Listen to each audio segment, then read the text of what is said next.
All right. Hello, everybody. I'm back on this lovely Monday night. So, welcome back to our data mining class. Um, Next week is our exam week, but Monday we are going to still have our lecture and our quiz. Today we're going to have our quiz, and today we will be able to finish link analysis and move on to the last topic, web advertising. All right, so let's start.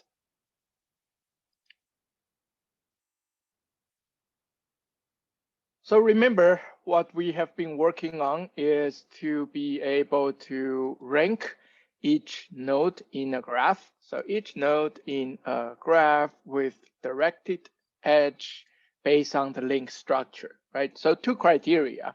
We said if you have many incoming links or someone that is important points to you, you become very important. Okay, and we have this PageRank idea, this N M V equal to V based on the distribution, based on the limiting distribution property. Eventually, these two will be the same. So we show that V is an eigenvector of M to solve this problem. Then we have the PageRank vector. Then last time we talked about teleporting to handle the problem of spider traps, right? If you have a spider trap, this will not work because the PageRank algorithm required the graph to be strongly connected. And today we're going to talk about the other extreme case, which is dead ends. So when you have dead ends, like here, your random server comes to here and will have nowhere to go. So this AM node will absorb all the PageRank scores, and eventually everyone becomes zero. So it looks like this. So your PageRank vector, you start by initializing the PageRank vector with equal probability, and you do this power iteration, and eventually everybody is zero. Okay, and the main problem is M is the dead end, and here the PageRank leaks out since the matrix is not column stochastic, right? If you look at here, it does not sum up to 1. All right, so how do we solve this problem? The solution number 1 for dead end is you always teleport. This means, well, teleport is exactly the same like what we did before for spider web. You follow for spider trap, you follow a random teleporting links with some probability from the dead ends. And here the probability is 1, which means if you're at dead end, we provide your random server an opportunity to go to each of the nodes in your graph with equal probability. So it becomes like this, right? So this is your old adjacency matrix. This is your new adjacency matrix. Note that here is your teleport. So you have equal probability from M to any other node, including M itself. This will work, right? So now the graph is now strongly connected, and we can use our old method to solve for V and find the PageRank vector. The problem of this is you need to identify this dead end node, and you have to do this teleporting for every dead end nodes, and you cannot solve spider trap and dead end at the same time. So solution number 2. Solution number 2 is taxation. So this is the same as how we solve spider trap, but we are going to look at how this method works on dead ends. So here is your original transition matrix. Note that you have a dead end here, right? 0 everywhere. And to do taxation or teleporting for everybody, you have some probability, 0.8, 80% probability following the original transition matrix, 20% probability that you will teleport to somewhere. If we look at how taxation works on dead ends, let's look at one example. Still our old friend here with C is your dead end. From your original transition matrix, this is your original R vector, your PageRank vector at time 0. So you have equal probability everywhere. 80% chance that you will follow this original transition matrix. 20% chance that you're going to teleport to somewhere. Okay. So if you look at how you calculate, how you will be able to calculate the next vector here, you have to do some dot product, right? Matrix computation. So to be able to calculate this item, what are the things you need? Well, you need to have this times 20%. Okay, so that's here. Great. What about this? Well, this is, you take here, you do a dot product here, then you times 0.8, then you have 1/10. Okay, so this is exactly the same as what we did before, but one thing that's very interesting is if you do look at how you sum up all the values when you do the dot product between this row and the transpose of the vector, between this row and the transpose of the vector, and this row and this row, you can see that this 1/4 disappeared, right? Because every time the dot product is 1/4, it's going to multiply by 0. And that is because this is the dead end. So based on this observation, we will be able to calculate the gain and loss from having a teleporting and from having a dead end. So here, 1/4 is going to be lost because you're going to multiply it by zeros all the way, and you have 80% of chance to follow this original transition matrix, right? So this is your loss. And you also are going to lose some text because you only have 80% of the chance to follow the original matrix and 20% of the chance that you will teleport. So we're going to lose some text. However, from teleporting, you're going to take this back. So this is your gain. This is the gain. And these two are from the original transition matrix. So if you sum this up, your loss is 12/60, which if you sum up all the PageRank vector here, you can see is 48/60, right? You are still losing something.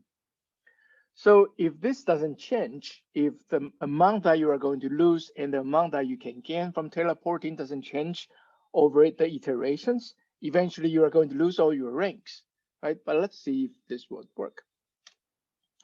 In the next iteration, original transition matrix doesn't change, 0% of the chance that you are going to follow this. Now your PageRank vectors has changed, right? So this is the V1 vector.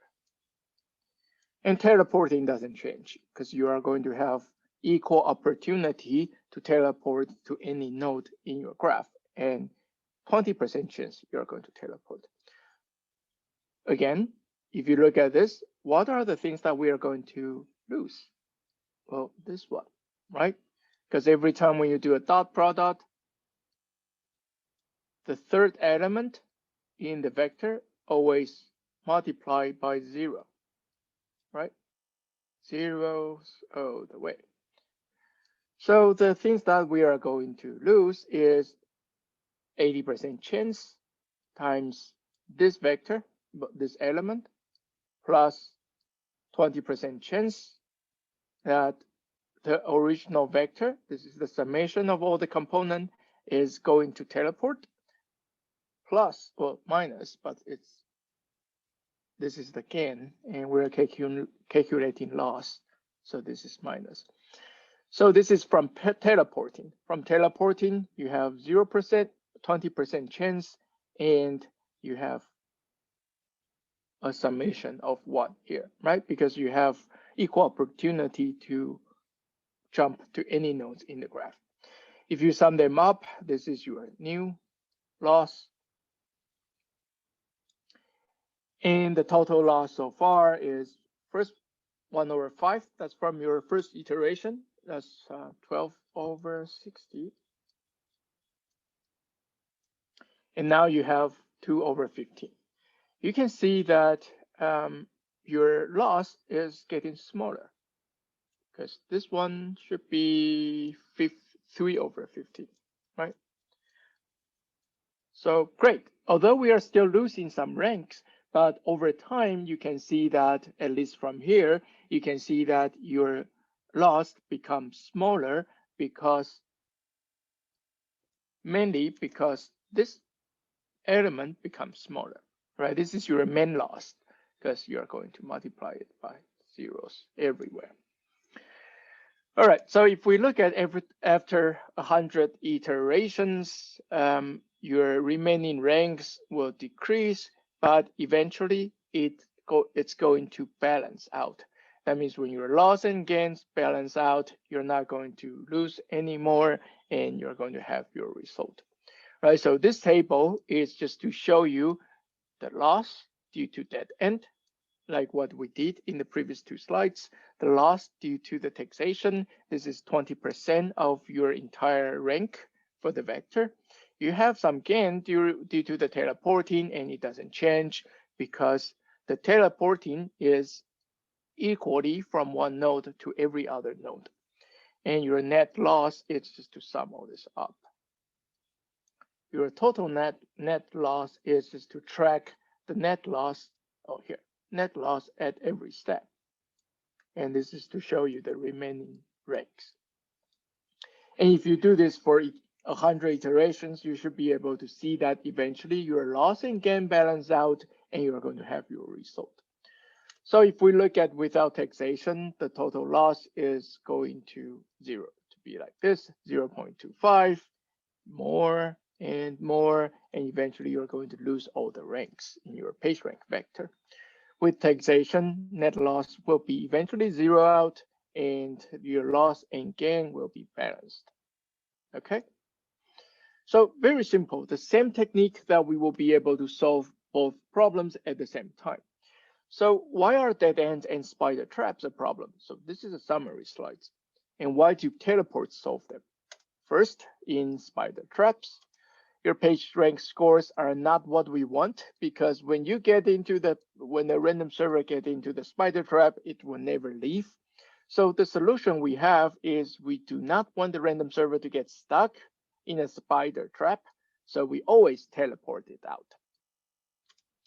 For that end, the matrix is not column stochastic, because one or more columns will be zeros, right?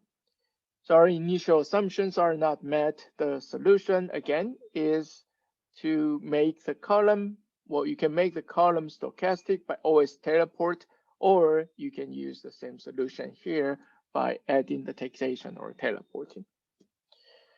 Other alternative ways to deal with dead ends is prune and propagate. Well, alternative means it's not very robust usually. When we say prune and propagate, that means we can pre-process the graph, and once we identify dead ends, we just remove it. However, this might create new dead ends, right? So if you have 2 nodes like this, and this is one more node, and one more node, and we say this one's dead end, let's remove it. Once you remove this one, this becomes a dead end, right? So you might need multiple passes to be able to eliminate all the dead ends. Then you're going to compute, if you can do that, you're going to compute PageRank on the reduced graph. Then you approximate values for the dead ends by propagating values from the reduced graph. For example, let's say the PageRank of this one is 0.2, and this one is 0.1. We'll say, okay, so 0.1, 0.2, maybe you can be 0.15, right? And you propagate to here, 0.15, right? After you calculate your PageRank from the reduced graph here. Okay, cool. So that's everything I want to tell you about PageRank, but there are some problems of PageRank. First problem is PageRank measures the generic popularity of a page. And this popularity is based on the links. Very often, it's biased against topic-specific authorities. So we have this topic-specific PageRank. We're going to talk about this today. Also, PageRank uses a single measure of importance, but something else might be important, right? And we're going to talk about this. This means for PageRank, each node only gets one score. And that score represent the importance of the node. But importance of what? Hubs and authorities will be able to tell you the importance of something, and we are going to look at it. PageRank also susceptible to link spam. People can create artificial links and boost their spam pages, and we're going to look at this as well. So exactly how PageRank information is used in a search engine. Well, each search engine has some secret way to decide the order of pages to show to the user for a query. Google, we thought, well, people think they have more than 250 different properties of a page for them to decide if they want to list that page on the first search result page. Some search engines decide this on a linear order of the search result, but in general, to be considered for ranking, the page has to have at least one of the query search terms. With the advancement in natural language processing, this criteria has been relaxed. So, for example, if you search USC, usually the pages, the returned result on the first page will contain the word USC. However, these days, people knows, well, the algorithm knows USC and the University of Southern California represent the same thing. So you don't really need to have USC on the page. University of Southern California is usually enough. So among the qualified pages, then the search engine needs to score them. And the score or the ranks is computed by PageRank and other component.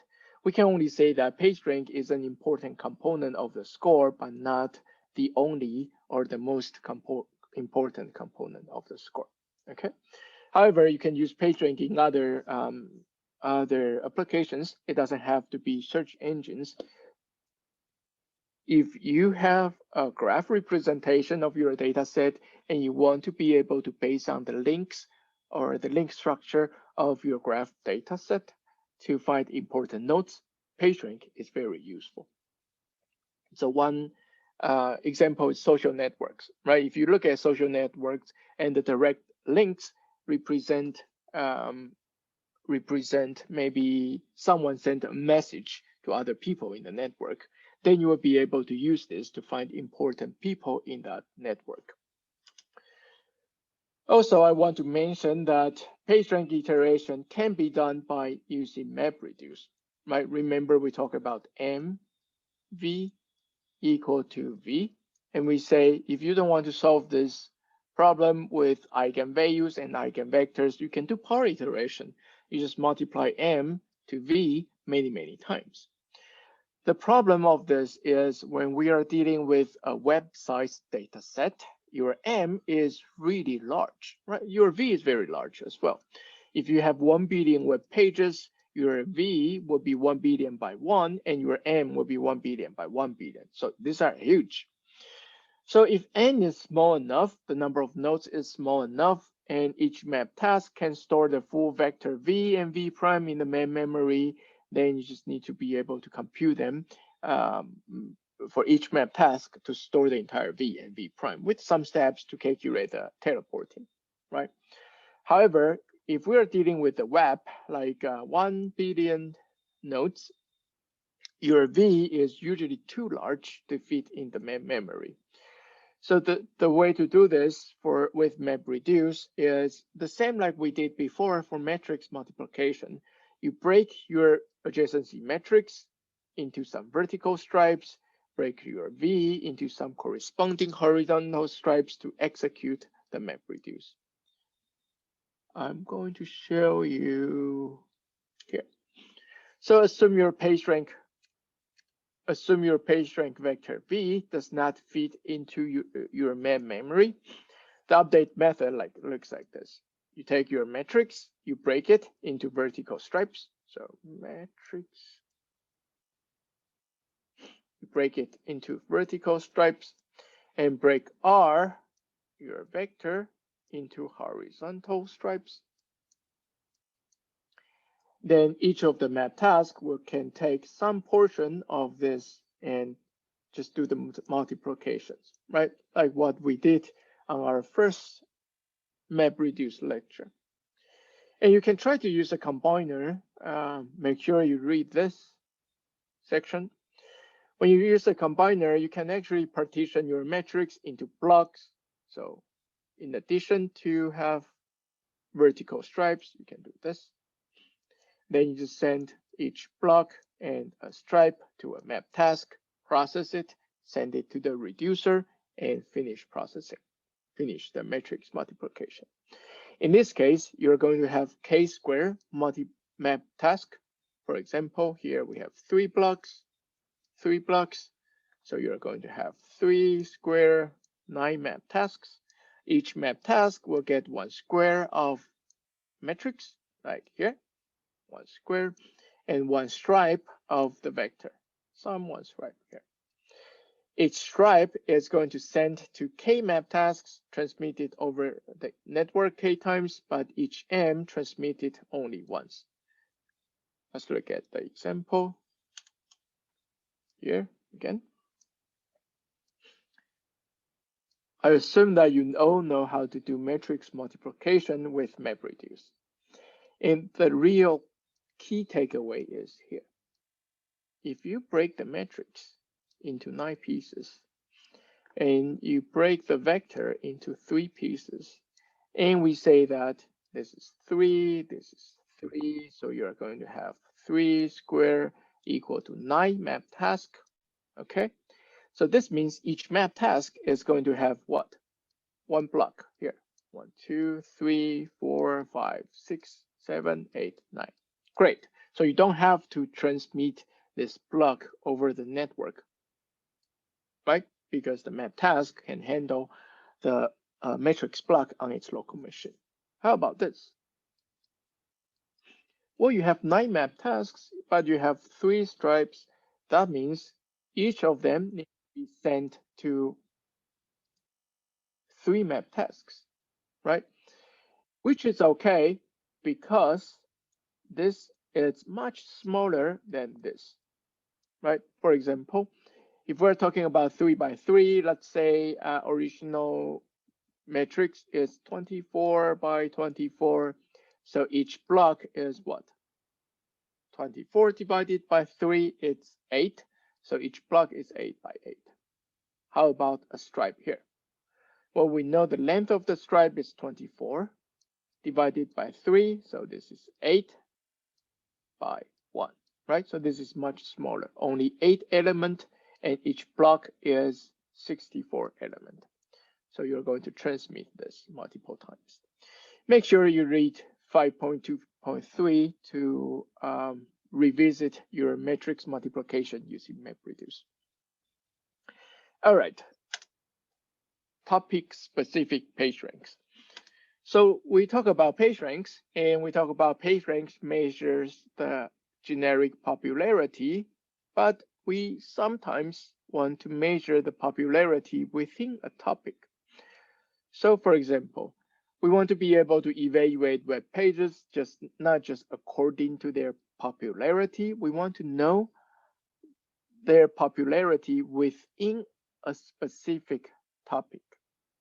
For example, if you have a query word Trojan and you want to return a set of important pages, you want to be able to differentiate the pages when your user is interested in sports. So that means they care about USC Trojan, or history. So maybe that's the Trojan in history or Trojan horse in computer security, right? So you want to know your pages ranks in different categories. If you just use PageRank, you only have one score.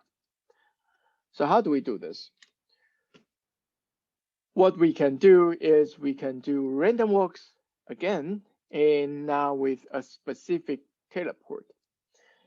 In a standard PageRank, a teleport for a random user, for a random server, is to teleport to any page with equal probability. In topic-specific PageRank, now we are going to select a topic-specific set of relevant pages, and we call this teleport set. So the random server can only teleport within that teleport set. The idea is we want to bias the teleports. So when the random server teleports, the random server only picks a page from a set of S. And this set of S contains only pages that are relevant to the topic. For example, if we already know that the user query Trojan is actually interested about sports, then we pick a set of pages that's only about USC Trojans, and we ask the random server says, you can only land on all these USC Trojan pages so that you will be able to boost the page rank of these pages, right? And the way that we can do this to select the pages is we can use the open directory, but we're going to talk about this later.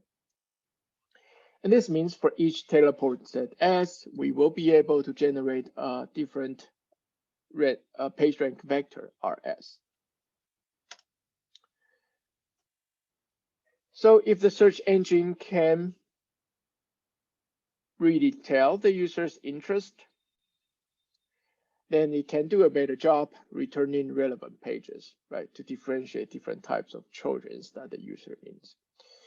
And eventually, we want to be able to have a private PageRank vector for each user, but this is not feasible, right? You just generating the PageRank vector for the entire web is very difficult. If you want to do that for every user, it's impossible. So topic-sensitive PageRank will be able to help us to resolve a part of this problem by creating one vector for some small numbers of topics. And we're going to create different PageRank vectors for different topics. Could be the top 16 top-level categories for the open directory, right? If we know the user is querying for art, we'll just have a PageRank vector for art. If we know the user is interested in sports, we have a PageRank vector for sports. And this only works if we can determine that the user is interested in one of these topics. Okay, we're going to talk about this next as well. But let's look at this bias random walks and how it works. So give me 1 minute.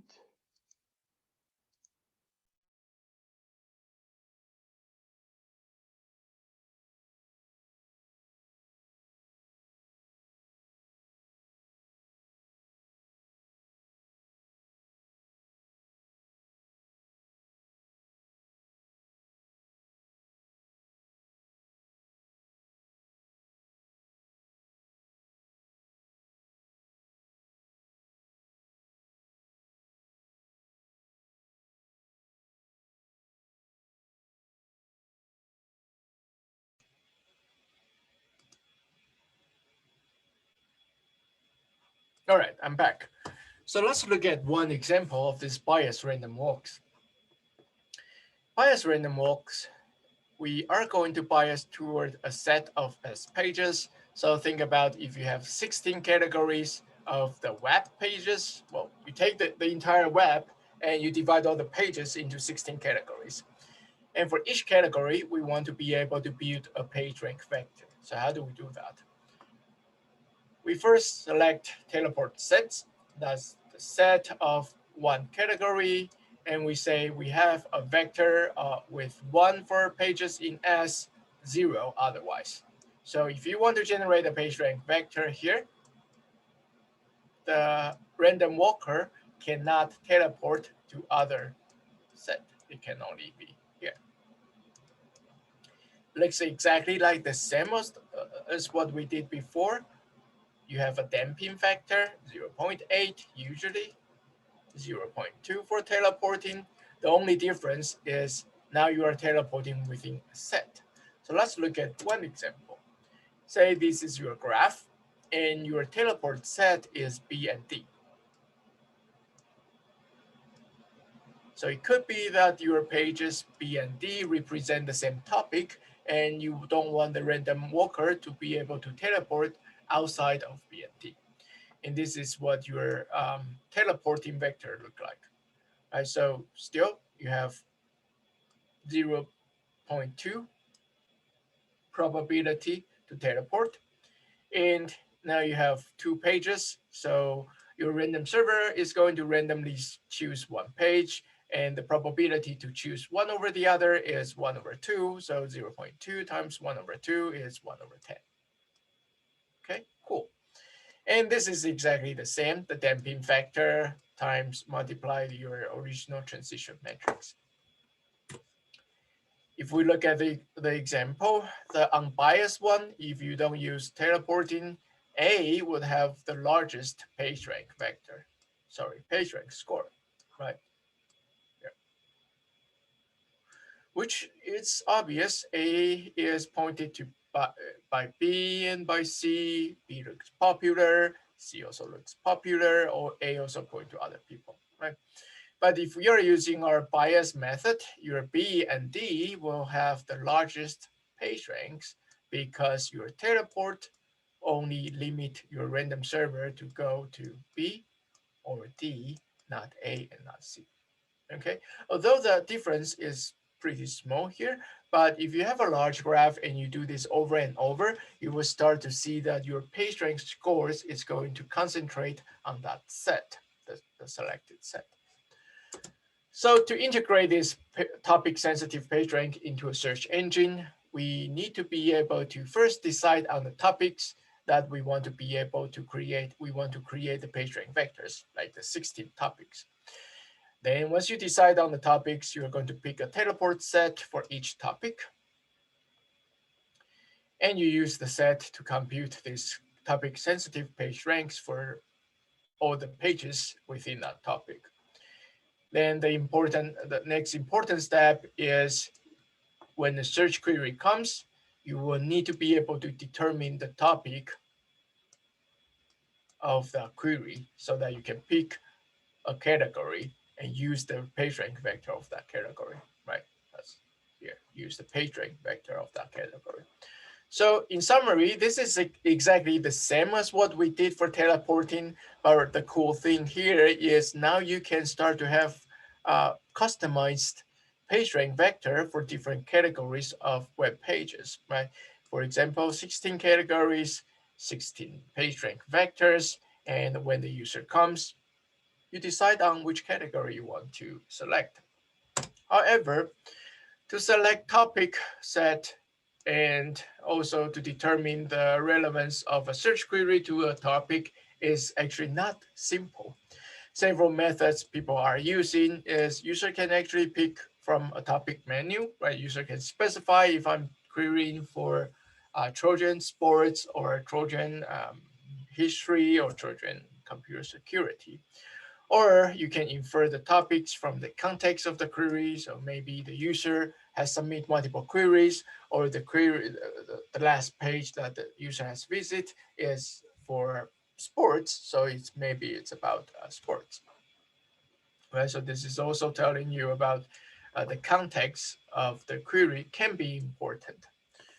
Or you can classify documents by topic, like our TF IDF, then you can start to have topic sets. Infer the topics information about the user. You can use users' bookmarks, their interest on Facebook, their query result, and many information, right? So you can also show the user a list of the result based on the user clicks. You can start to refine the category. Then you can choose a category for the user, okay? But these are not within the scope of the lecture today. It's telling you that you can generate customized PageRank vectors. All right, the second topic I want to talk about today is TrustRank. So before we talk about trash rank, it's actually not the technique. It's just something to keep in mind that every time when you generate PageRank vectors, you're going to have people trying to beat you. So who would want to beat your PageRank scores? Well, spamming or spammers. Spamming is deliberated action to boost a web page's position in search result. Remember those terms spamming? You put lots of word, you put the word movie on your web page and pretend you're a web page of movies. And this is really a broad definition. The search engine optimization industry is also a very huge industry. They are looking for different ways to boost a web page. So again, they also want to beat your PageRank scores or PageRank algorithms. On the web, approximately we have 10 to 15% of the web pages are spam. So round two, once the spammer understand link structure can be used to determine the importance of the page, they start to build something called page farms. So page farms were developed to concentrate page ranks on a single page so that they can boost the page rank score of a page. So something like this. Very often, if you if you go to a wrong website, you mistype your domain name, you might see something like this, right? This web page seems harmless. It doesn't really give you much information, but this can be a part of spam farm. In a spam farm, we have link spams, and link spams means these are the links created to boost page ranks for a particular web page. The spam farm looks like this. So you have some pages that the spam farmers cannot access. And you do have some pages that the spam farmer can access on the internet. They did not create all these pages, but they can access them. Also, they have these own pages. These are the pages that the spammer owns and controls, all the pages here. And we call this the supporting pages. So this is like the page on the previous slides. This page doesn't really have much information. This pages here doesn't have much information. Their first most important job is to point to this page that the spammers wants to boost the page rank. So in this case, we want these spam pages to be very important so that you have a link from the target page as well, right? If the target page becomes very important, everything that the target page point to becomes important. So this way you can also boost the page rank of all these pages. You do also have this as well. So these are not the pages that the spam farmer created, but they can create links to link to this page.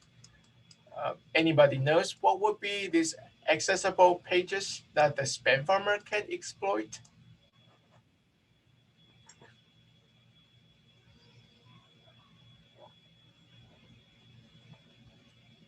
This will be like YouTube comments, right? Or Facebook comments, or a forum. So these are not pages created by the farmer, but the farmer can leave a comment, and that comment has a link point to your target page. Right? This way, your target page becomes important if the page here is important. So if we look at this structure, how do we fight this type of spam farms? So first, we are going to look at how spam farms target page gets its contribution. So first, you have the contributed ranks to the target page T from accessible pages.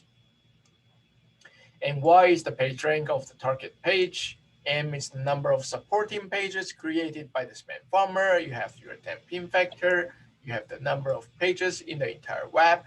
And the page rank of each supporting page is this. So why do we have this?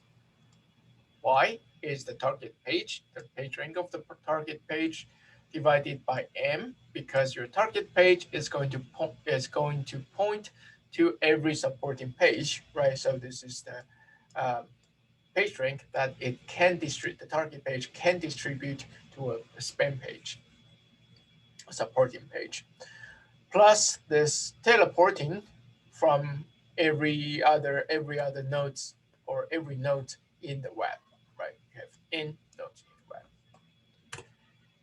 So contribution from the supporting page, we know it's like this, right?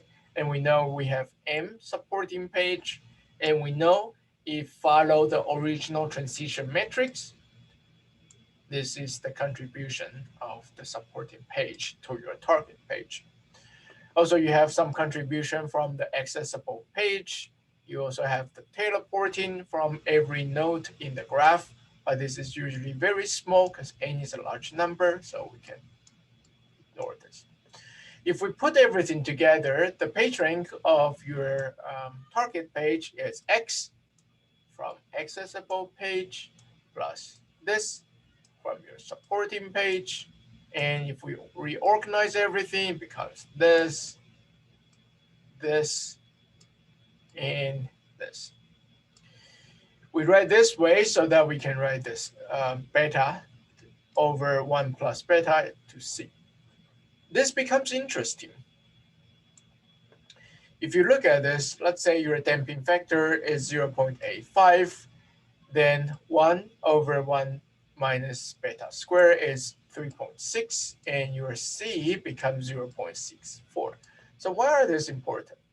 Well, this tells you your page rank of the target page contains what? First, X. This is the contribution from all the accessible page, and it's amplified by 3.6, right? Because it's 3.6 times X. If your C is 0.46, that means it's only 64% of the form page or the supporting page's page rank is going to contribute to your page rank vector. And you can see that if you adjust your damping factor, you're going to have two different values here. And if you're building your search engine, you can play with the value so that you are going to force your spam farmer to add more external contribution or to reduce their contribution from the supporting page, right? Because you can use your damping factor to calculate this 1 minus beta square or C. So here, we do not show you a solution of combating this spam farms, only shows you that if you change your damping factor, you can actually control how your spam farmers will need to adjust accessible pages or supporting pages, right? You can change your formula once in a while, and they need to be able to react, and that's a lot of work for them as well. All right, the last topic for link analysis is called hits, hops, and authorities. So in hits, we also call it trust rank, and this is a variant of topic-sensitive page ranks. Here, topic is a set of trustworthy pages. To identify trustworthy pages, you can manually look at pages with high page ranks, right? If you have high page ranks, that means you're popular, but doesn't really mean you're trustworthy. Or you can pick pages within control domain, maybe EDU, government, military is more important.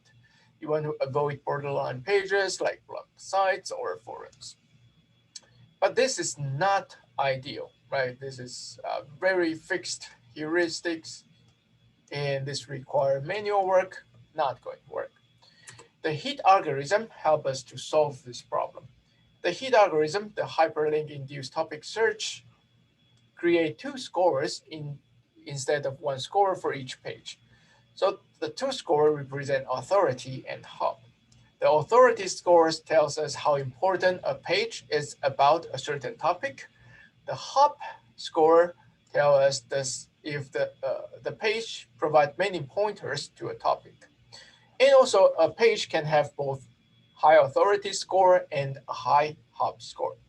So some example here, a department page that list or all courses is a good hub score, right? Because it knows where to find all these courses. It's a hub.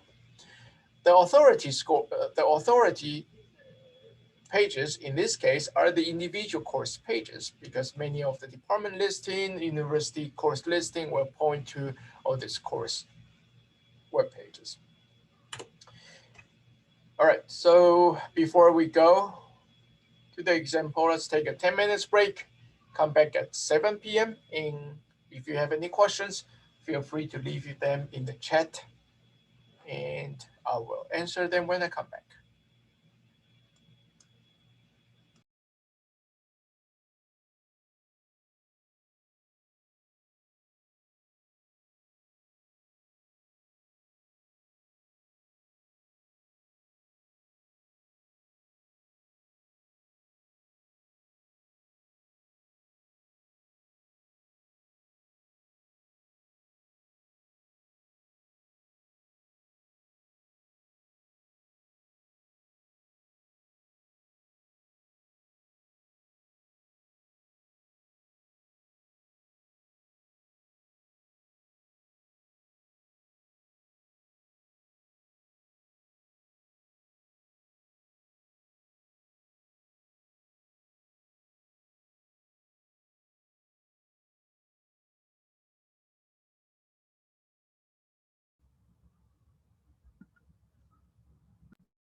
All right, let's talk about authority and hop scores.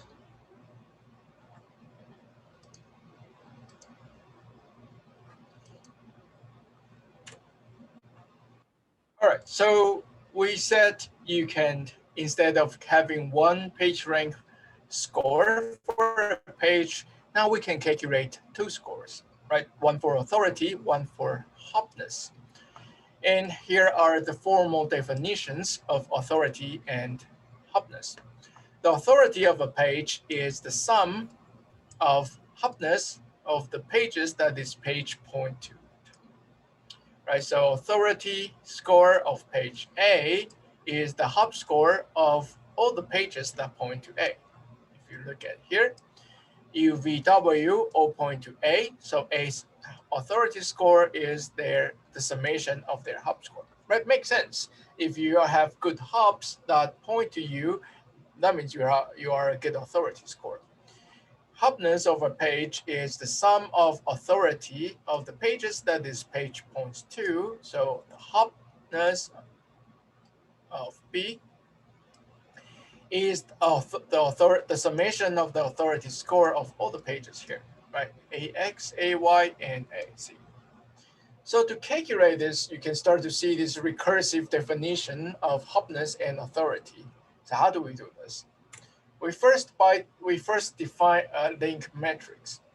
So the link matrix is 1 if the element in the link matrix is 1 if there is a link from node I to J. Remember, we're going to sum them up, so we are going to use 1. But we are going to look at them later. Look at our old friend here. You have A, B, C, D, E, 5 nodes, and this is your link matrix. If you look at A points to B, C, and D, right? And who points to A? B. So the summation over here is the degree, the outlink degree of A, and the summation of here is the inlink degree of A. We also have this link transpose. Again, you have A here, but the summation here becomes the inlink degree of A, and here is the outlink degree of A, right? You just transpose the matrix. And with the definition of these link matrices, it becomes very easy to calculate the authority and hop score. It looks like this. So the hopness is the summation of all the authority score for the pages that this hop page points to, right? That's from your link matrix. And you have some scaling factor because we want to normalize H and A so that the largest value becomes 1. We're going to look at that later. You get the idea. And to have an authority score, you have your hop score, and you want to sum up all the hop score of this the pages that point to a certain page. So you are going to use this link transpose matrix. If you rewrite this, your hopness becomes this, right? You're going to replace A with this, and your authority score becomes this because you can replace H with this. In this case, your link matrix multiplied by the link matrix transpose or this are likely to be dense. And if they are dense, it's expensive to use direct recursion on H and A like this. Direct recursion means you're going to compute L times L transpose and L transpose and times L and just do the power iteration again and again. It's pretty expensive. So what we can do instead is to use mutual recursion. And it's the same idea, but much easier. So you start with your hop score and you set all vector components to 1. That means everyone has equally important hopness scores. Then you can compute A by doing this, right? This is by definition. And you scale the A vector so that the largest component is 1. Okay, then you are done. First iteration. The second iteration is you're going to take A and you do L times A to generate your H. Then you scale it again. So the largest component in H is 1. Then you repeat. And once you start to repeat this, you start to change your A, then you change your H, update your A, update your H. Eventually, you're going to have your authority and hopness score. So if we look at this bipartite view of iterations, you compute authority from hop score like this. Then again, you compute the hop score from authority. And very interesting to look at this. So bipartite graph, you can have the same node on each side, right? Because if you have A links to B, but B might also links to A. And they both contribute to each other's hopness and authority scores. So if this is not clear, let's look at one concrete example. You start by setting your H 0 step vector everywhere 1. You have your link transpose because you want to calculate your authority score. So link transpose at times H0. Let's look at why this makes sense. This is your H vector. This is your A vector, right? To compute this, what do you need to do? You need to take this dot product, this transpose, right? And what does it mean? What is this 1? This 1 is the degree, well, the number of well, there's only one link. The link that from B to A, right?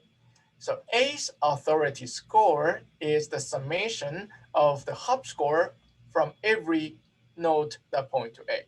And in this case, this tells you what are the nodes point to A? B. Only B points to A. So A's authority score is B's hop score, right? And if you look at this one, B's authority score 2 equal to what? A, B, C, D. So the summation of A's hop score and D's hop score. Why is that? If you look at B, only A and D points to B, right? So that's why you need to use link transpose matrix. And this is just designed this way so that you can do this matrix multiplication and get the definition, get the summation based on the definition of the authority score. Once you have this, you scale them so that the largest value, it was 2 originally, now it becomes 1, and this is your vector. So how do we generate the hop score? Looks like this. Now your H0 is this, A0 is this. To generate your H1, you take your link matrix, multiply your authority vector, first one. Look at here.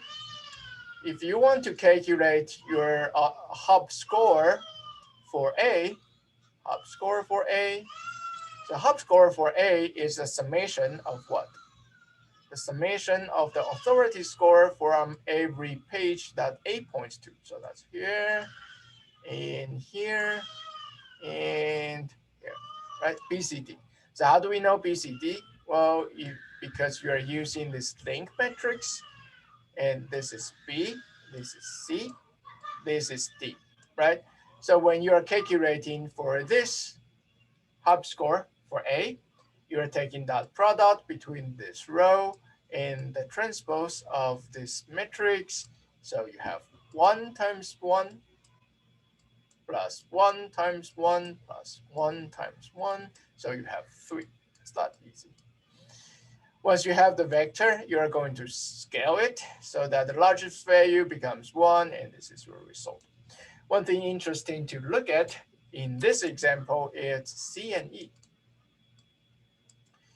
Because E doesn't really point to anybody, and C only point to E, that means E's authority score relies on only C's hop score, right? So if you look at here, this is E's what? A. So this is E's authority.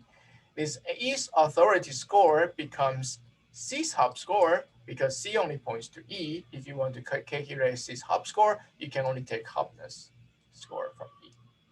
Right? So will E's authority score decrease? Well, yes, because it will decrease due to the normalization. And if you look at how it works, so H0, A0, H1 becomes this, A1 becomes this, right?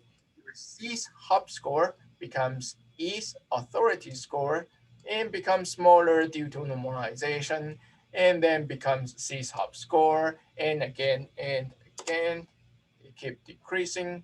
Eventually it becomes very small, very small, very small, very small, becomes 0. Okay.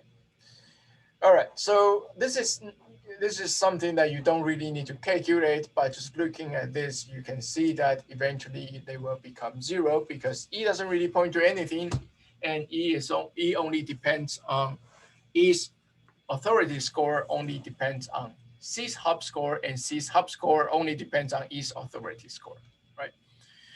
So to sum up, PageRank and HITS are two solutions to the same problem. We want to be able to rank pages and rank the relative values of pages. We can use these values in search engine algorithms to help us determine the importance of each page. Depends on your application. So there's a question, L does not change, only A and H change. Yeah, L matrix and L transpose, they do not change because they are the link structure in your data set, right? And if you come back to look at this, it's pretty clear why you don't want them to change, because you're going to sum up hop scores or authority scores based on the link structure, and you shouldn't change the link structure. All right, so that's everything for link analysis. I hope you learned important things here. It's actually pretty simple. PageRank. What exactly is PageRank? You're using link structure to help you determine the importance of a page based on how many pages links to it and the types of pages, the importance of a page that links to it. To solve PageRank, you can find the eigenvector, right? We show you how to find the eigenvector. You can use power iteration. They both have very different computational complexity. And from PageRank, we say PageRank is too generic. It's only one score. So how do we improve it? Well, okay, before that, we said PageRank requires this limiting distribution property, and that requires a strongly connected page graph. And that's not going to happen because you can have spider traps, you can have what else? Dead ends. So how do we solve that problem? We use taxation or teleporting, they're the same thing. So you can use that to make sure, you can use teleporting to make sure that your graph is strongly connected, and eventually the random server will be able to get out of the spider web or leave the dead end, right? But they have different impact on your on both dead end and on spider traps. Then we talk about topic-specific PageRank. That means we don't want to look at the entire web as if they only have one topic. We can split the web into multiple categories. Each category, we can create a PageRank vector. By doing that, we will be able to provide more accurate rankings to your user. And to do that, we just need to be able to set the categories, identify the categories, figure out exactly which category the user wants, and build a customized teleporting set. That means the teleporter will always teleport within that set, not going out. What else? Then we talk about span farm. So the most important part is when you look at the span farm structure, you will be able to come up with the final equation to represent the page rank of the target page using the damping factor and teleporting, right? And based on that, you will be able to say, hey, if I adjust my damping factor, how would I impact the importance of all the accessible pages and also the span farm supporting pages? Then we look at this HIT and this HEATS algorithm, you want to generate an authority score and hub score, and we do this in a mutual recursive way. You always scale your, well, you have this link matrix, you always scale your vector back to the largest component equal to 1, and you're done. So that's it for link analysis. Any questions?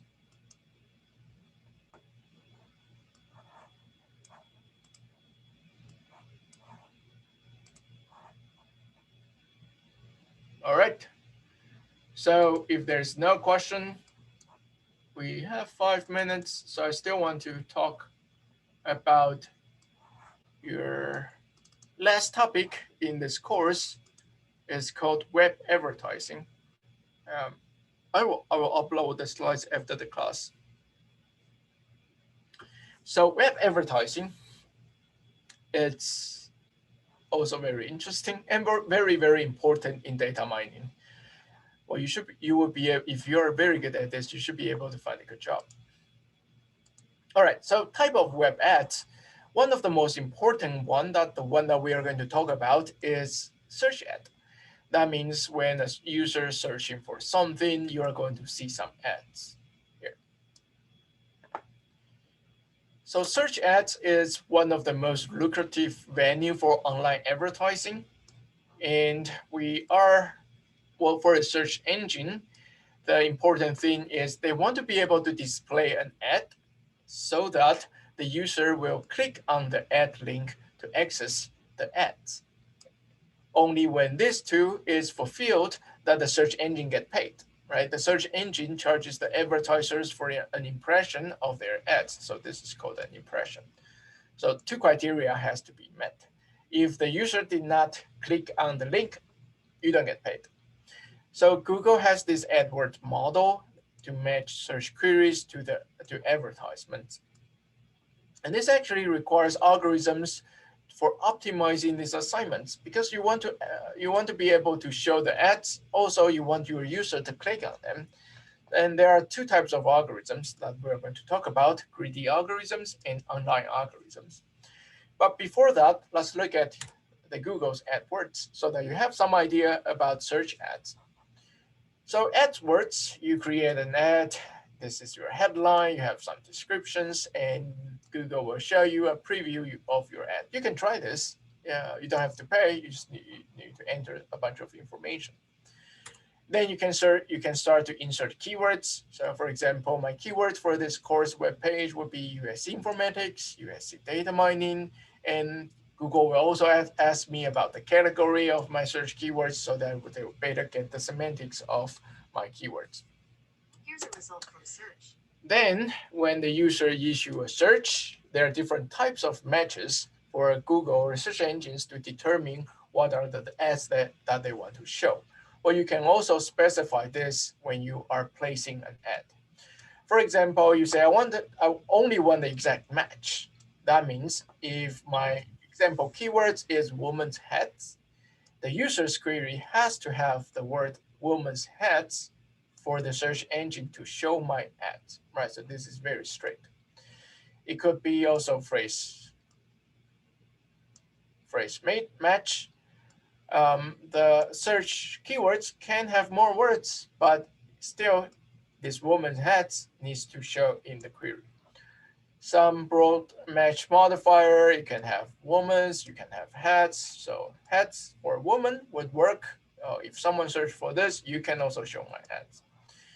Even broader match, woman's heads, you can say the search query can be by ladies' heads. And if the search engine understand ladies are women or somewhat similar words, then it should show my ads, right? So there are different types of matches that you can specify.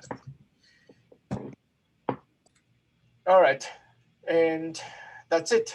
I think we can continue on this on Wednesday. And now you are going to download your quiz on Blackboard. And turn on your camera, please. So I want to say this again. All the exams in this course, including your quizzes, are closed book exams. Okay.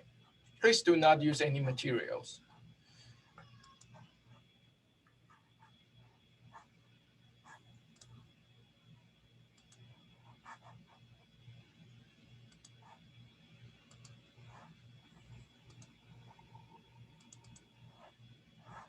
You have until 8 p.m. to finish your quiz. If you look at your screen once again, sorry, let me just briefly tell you about the quiz. All right, the first one, given a random teleport, a damping factor to calculate the page rank, you need to calculate the first vector, well, v1, not v0, for this graph. Okay, so this one should be pretty straightforward. Second question, explain the two methods introduced in the class for solving this mv equal to v in page rank, right? We talked about two methods. And I want you to be able to provide a short explanation to derive their computational complexity in the form of big O notation, right? You should be able to write their big O notation of their computational complexity, but really I want to know how you derive it. You need to explain it. The third one is explain how AMS works if the stream length is unknown. Still remember AMS is the streaming algorithm to estimate your second moment, right? It's 2 times this estimate x value minus 1 times n. And eventually we show that the expected number is your second moment. But in all the algorithms that we introduce in this class for AMS, all the examples, we assume that we know the n. So n could be 15, n could be something. What if you don't know the length of n? What do you do? The last question, I want you to explain why and show the criteria of the bucket creation could make sure the DGIM is never off by more than 50%. Right, so we show that DGIM algorithm is never off by 50%, but how exactly the criteria of the bucket creation helps us to do this? Well, some hint here. If you start by showing the DGIM is never off by more than 50%, you can point to your explanation to show, okay, because we do have all these bucket creation criteria, so that's why we can make this assumption and derive that it's no more than 15% off. Okay? All right. Thank you, everybody. I will see you on Wednesday. Make sure you read your textbook, work on your assignments.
So time is up. Please upload your solutions to Blackboard. Thank you.